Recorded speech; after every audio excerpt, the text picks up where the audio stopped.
झालेले आपलं स्वागत करते। आपण असाच पदार्थ करणार आहे, चमचमीत खुसखुशीत अशी उपासाची शेव करणार आहे। त्यासाठी आपल्याला काय लागणार आहे ते बघू। हा साबुदाणा आहे कच्चा, मिक्सरमधून ग्राइंड केलाय, बारीक केलाय, फाईन बारीक करायचा।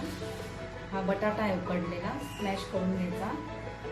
जिरेपूड, तिखट, मीठ आणि तळण्यासाठी तेल। उपवासासाठी मी शेंगदाणा तेल किंवा वनस्पती तूप आपण गरम करून घेऊ शकतो। आणि शेव करण्यासाठी सोऱ्या, शेव मेकर आणि मिक्सिंगसाठी बाउल आणि तळण्यासाठी कढई। तर आपण आता आधी साबुदाणा आणि हा बटाटा आपण मिक्स करायचा मिक्सिंग बाउलमध्ये। हा बटाटा आपण स्मॅश करून घेऊ, एकदम फाईन किसून घेतला तर जास्त चांगलं, कारण आपल्याला शेव करताना त्यात अजिबात उठळ्या यायला नको, प्लेन बटाटा व्हायला हवा। आपण त्याआधी आपण याच्यात तिखट घालू। साबुदाण्याच्या पिठात तिखट घालते, तुम्हाला जेवढं हवं तेवढं तुम्ही घाला। शेव तिखट झाली तरी आपल्याला आवडते। मीठ चवीनुसार आणि जिरेपूड पण चवीनुसार, अर्धा चमचा एवढी पुरे होईल एवढ्या मिश्रणाला। हे मिश्रण आता मी बटाटा घालून मिक्स करून घेते। आपलं मिश्रण आता मिक्स होत आलंय। जिऱ्यामुळे छान फ्लेवर येतो, जिरे पूड घातल्याने। पूड पण बारीक करायची, भाजून जिरे भाजून पूड केली आहे। आणि साबुदाणा तुम्हाला अर्धा किलो 1 किलो घरघंटीत दळून मिळाला तर, नाहीतर घरीच मिक्सरमध्ये दळला तरी चालेल। कच्चा दळायला थोडा वेळ लागतो, मी मिक्सरवरच घरी दळलाय। आता हे आपली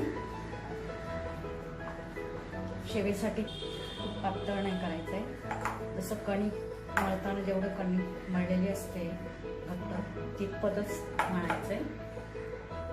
आणि हा सोऱ्या घेतलाय। आता आपण गॅस चालू करू, तेल गरम करू कढई।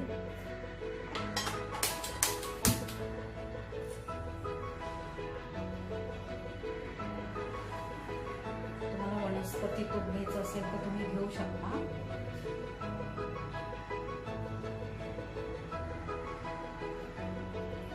तळायला आपण जास्त तेल घालू कढई।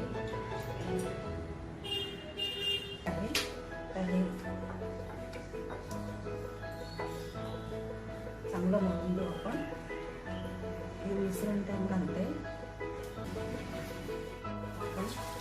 जसे आपण दिवाळीची शेव करतो डाळीची, तशीच हे करून घ्यायचे आहे। पण थोडं थांबते।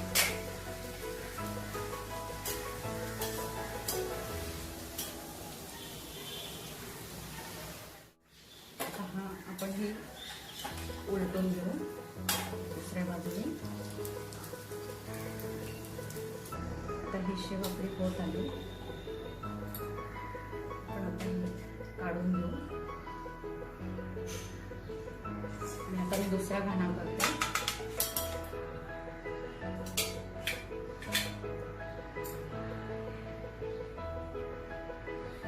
आपल्या दुसऱ्या घाणा लवकर होईल, कारण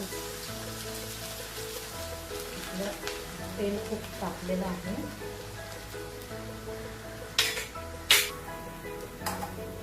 मिक्सरमध्ये आपण उलटून घेऊ दुसरी बाजू।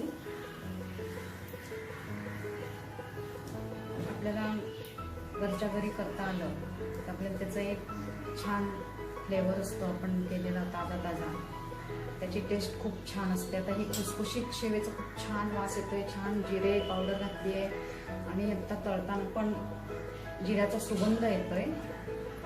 जिरे पावडर पण तुम्ही जिरे भाजून फाईन पावडर करा जिऱ्याची।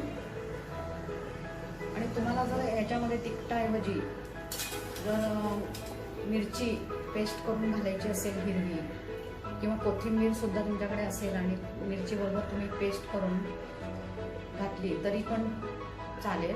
तिखटच घातलं पाहिजे असं काही नाही। आता हा दुसरा घाणा मी काढला शेवेचा। आता आपण तिसरा करू।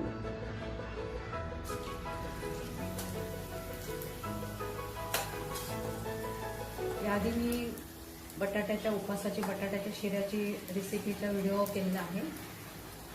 तो शिरा, साबुदाणा खिचडी, त्याच्याबरोबर ही शेव, असं हे कॉम्बिनेशन खूप छान असणार आहे उपासाच्या दिवशी. उपासाचा गोड शिरा, काहीतरी गोड पदार्थ खाताना हवा म्हणून. आणि आपण आता ही शेव उलटी करू. आपलं होत आलंय.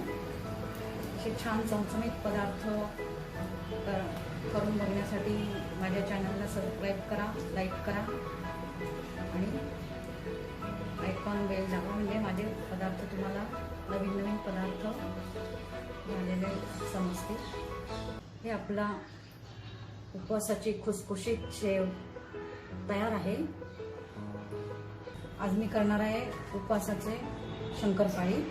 त्यासाठी आपल्याला लागणार आहे साबुदाणा पीठ 50 ग्रॅम, उकडलेले 2 मीडियम साईज बटाटे हे स्मॅश करून घेतले, तिखट, मीठ, 2 चमचे जिरेपूड आणि हे डस्टिंगसाठी साबुदाण्याचं पीठ, तेल. आता आपण हे मिक्सिंग बाउलमध्ये बटाटे आणि साबुदाण्याचं पीठ एकत्र करून घेऊ. हे साबुदाण्याचं पीठ, हे स्मॅश केलेले बटाटे, यात आपण आता तिखट घालू. तिखट आपल्याला जसं लागेल तसं.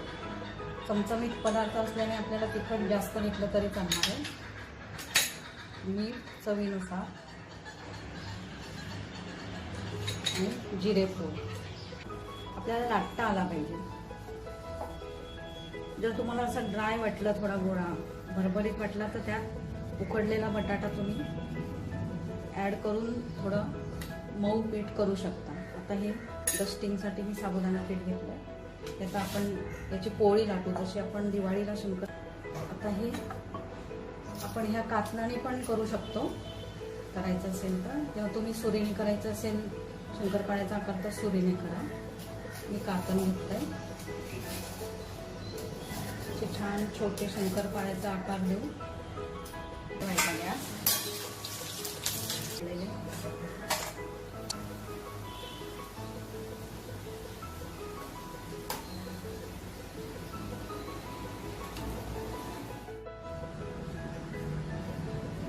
ही आपली चमचमीत तिखट यमी अशी उपासाची शंकरपाळी तयार आहेत खायला. तुम्ही माझ्या चॅनलला सबस्क्राईब करा, शेअर करा, लाईक करा.